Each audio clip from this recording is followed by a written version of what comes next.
Hey guys, this match is against the guy who is sitting. It's for some tournament. Which tournament is it? Right, Nubs, the no items tournament, right? So neither of us have any items whatsoever. I lead with Needle Queen and go for Stealth Rocks because I feel like winning this match, and I'll use the cheapest move in the game. I hate Stealth Rocks. And he goes into Rose Raid as a Super Fang. Sets up the spikes as I meant to Earth Power here, but I misclicked on Super Fang instead. But you'll see that that was actually a bit better as he rests up. So now I go for the Earth Power, and you can see that it barely does anything. Switches out into this thing as I go for another Super Fang, so that's great. You know me and Gyarados, I don't like them, and that thing's half dead.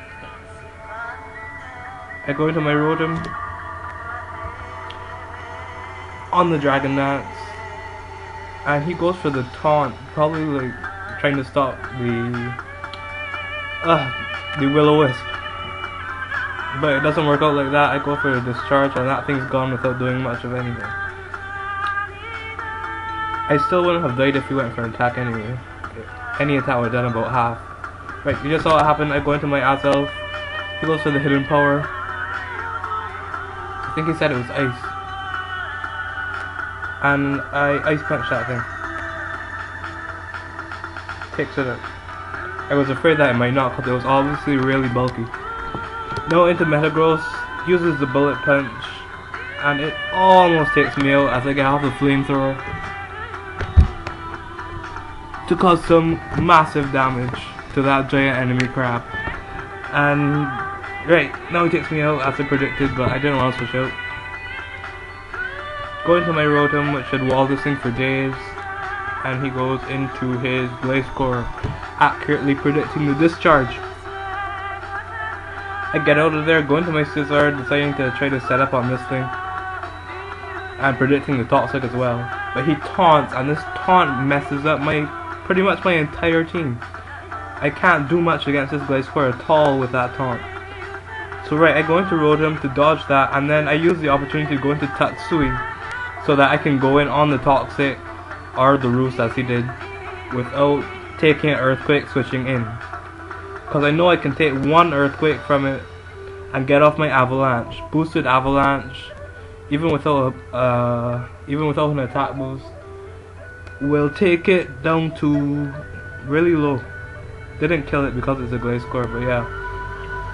And now since I'm in Torrent range, an Aqua Jet will finish it off.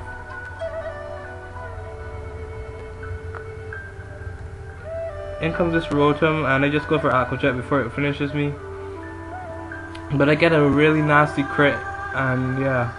I'm not sure how much the game would have changed if I didn't get that, but even so. Oh, what can you do?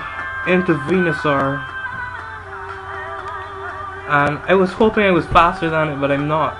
So I went for the substitute here, and that really doesn't go my way.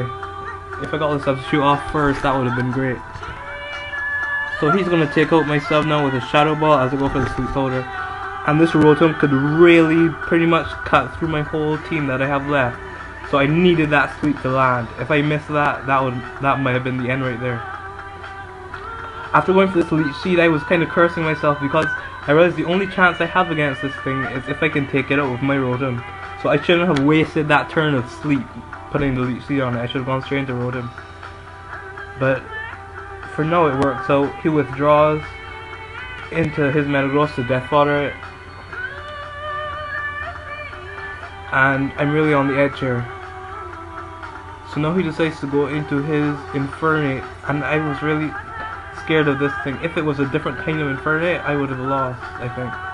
But don't worry about that. I see the Blaze Kick, and now I'm feeling good because I know that whatever he can do can't do much to Nidoqueen since he's obviously a physical ape. So I withdrew immediately, going to Rotom, predicting that he would go into his Rotom and try to wake up. And luckily he doesn't wake up on this turn, and I can kill it with Shadow Ball. If he did wake up, that would probably have spelled the end for me. Now he goes into his ape, and I'm feeling that I know I've won this pretty much. Gets off the Blaze Kick, doesn't kill as I didn't think it would, I get off the discharge, do not get the power hats, but I put him into blaze range, and that's really important because now his blaze kit will take out my Needle Queen. So if this bullet punch from Scizor does not kill it, he can sweep the rest of my team with that blaze kit. But I get a crit, and he said that he might have lived, but I don't know. Either way, it's a great game. Bye.